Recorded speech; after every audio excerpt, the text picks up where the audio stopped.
Pau Gasol, are you Good ready? luck. I've got 10 minutes. I've been allowed 10 minutes. It's About the Journey is on Prime Video, November 12th. And I've always thought this guy is hugely interesting, but concealed because he doesn't trust the media and he's got to be careful with his words and can't show everybody his interesting life hanging out with opera stars. So he managed to come through the Los Angeles labyrinth, all of the tabloids, the fame. Pau Gasol, champion, joins us now. Why are you telling us, and thank you for joining us, why are you telling us this story? I wouldn't have imagined that you would be that interested in something like this.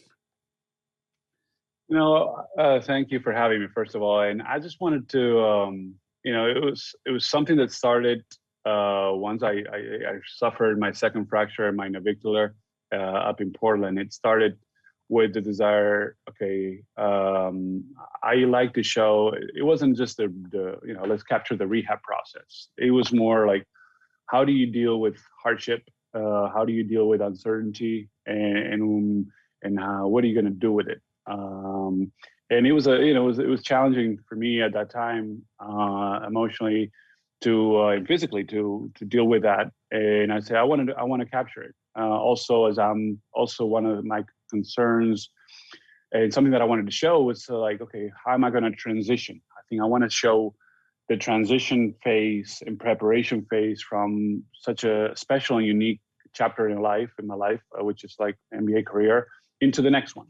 And the whole process of it, and after such a successful career, so and how I dealt with it, and we dealt with it as a family, which I just wanted to show, some of the principles and values that have dictated my life, how I do things, and show more of a human side, because a lot of people see, the news here, the news there, the image, the surface, but not what's really in it.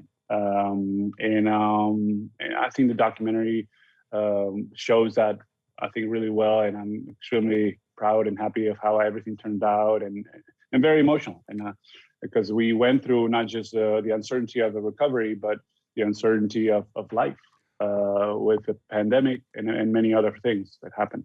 I imagine, and I don't know for sure, but if this is what I think it is, because I don't know that I would call you guarded, but I don't know that we've been able to look inside your life either as a famous person for a long time who was winning championships in sports. But this transition is particularly hard for anyone. Like, I think you uniquely prepared for it, and it's still hard to bury your identity as a guy for 20 years who's been great at sports, and then you look around and you're like, oh, it's over. That's it. Now I got to get back to my family. That's it. It's done. Well, that's part of it. You cannot fall in love with a certain identity. You should look at yourself inside and understand who you are as a person. The titles or professions, they last only for so long. They have an expiration date, but you're still you. So you cannot fall in love with, oh, I'm just an NBA player, or because once that is over, then who are you? Then that's where you get into that crisis, or a specific title, or with a specific show or career.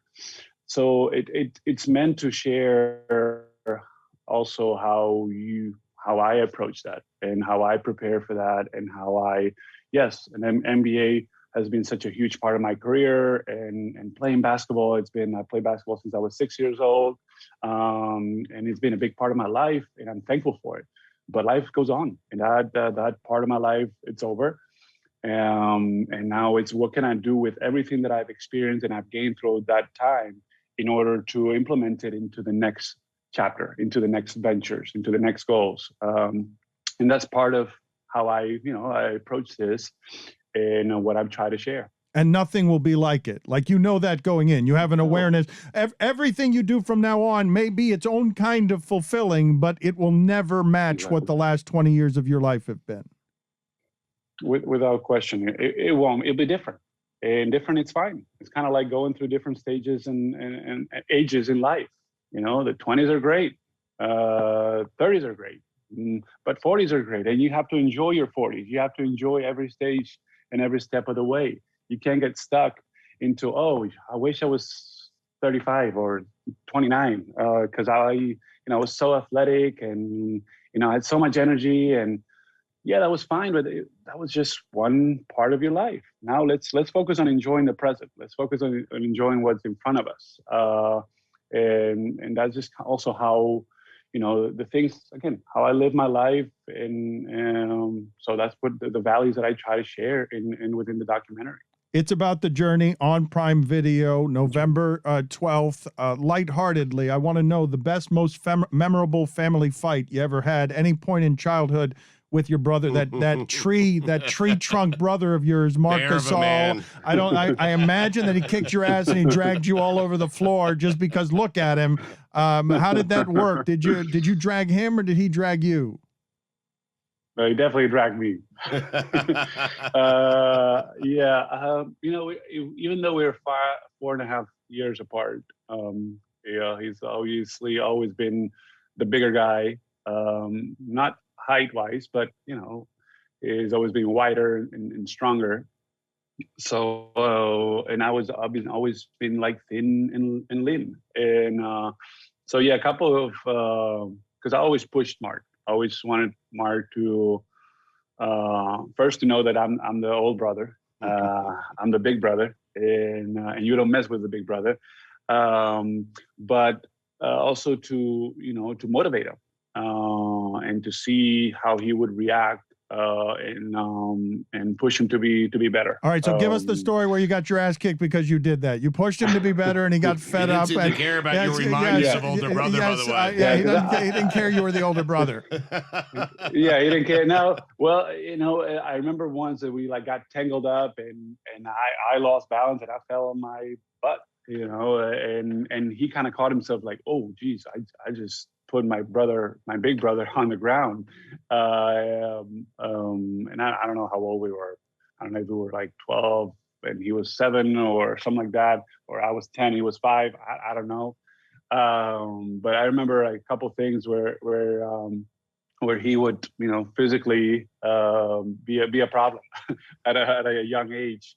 But again, because he's a brute, because he's crazy. The two of you, I can't even imagine how unusual you were as two.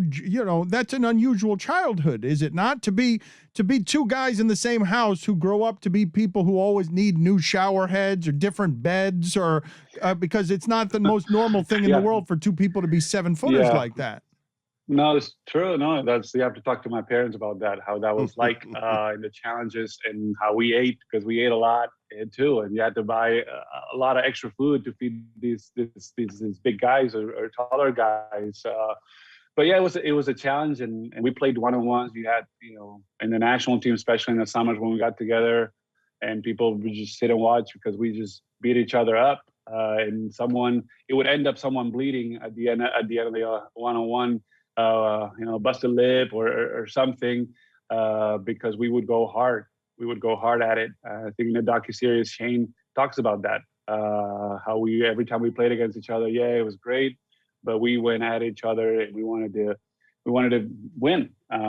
So that's also part of our nature, and I think part of it why we've been so successful individually, but together mainly, because I think that's where. As a family, we two brothers that have accomplished so much in basketball and outside. That's what we're trying to do. It's not just about the basketball; it's about what you do with it outside of it. It's been great. It's About the Journey, Prime Video, November 12th. Pau Gasol with us right now. Pau, I don't think for those who don't know, Kobe Bryant, one of your closest friends, and so I am wondering. What do you miss most about Kobe? What do you miss about Kobe? So much. His presence, knowing that that I could always reach out and see him or call him and talk to him on the phone and get advice. Knowing that he's there for his wife and daughters. That's what I miss the most, for his family. That's what pains me. Because it's not just about me as a friend, it's about him as a father, him as a husband, him as a brother, him as a son. That's what I miss the most. Pau, thank you for being on with us. Thank you for sharing your story with us. We do appreciate your time. You don't have the opera singers still in your life, do you? You're not an opera singer yourself, right? You just hang with the opera No. singers? I'm a fan, and I'm a supporter. So I do hang sometimes with some opera singers because I go to the opera and I support them and I admire what they do and what they provide to society. Just like the world of arts and culture, I think it's so important that we continue to support it because it provides a lot to our world. I love that your entourage includes opera singers. So we tried to sing like Ave Maria with you right now. You wouldn't do it? You wouldn't do it? You wouldn't do it with us if we did Come it on, as pal. a show because we would do it poorly? No, I would sit and watch. I would enjoy the show. That's what I like to do Yes, with the yes. opera. You're a Hey, spectator. sorry to interrupt, but we need to wrap now. Okay, look All at right. her ruining all the I'd fun. love to have your parents Look on the at her. top, dude. dragging you all over the Get house. get I this was lady ready. out of here. Who's that lady? Get her out of here. What is she I just doing? met her today. Get her out of here. You just done it Get today. her out of here. We Thank you, were Pau. talking. We were about to make the man sing.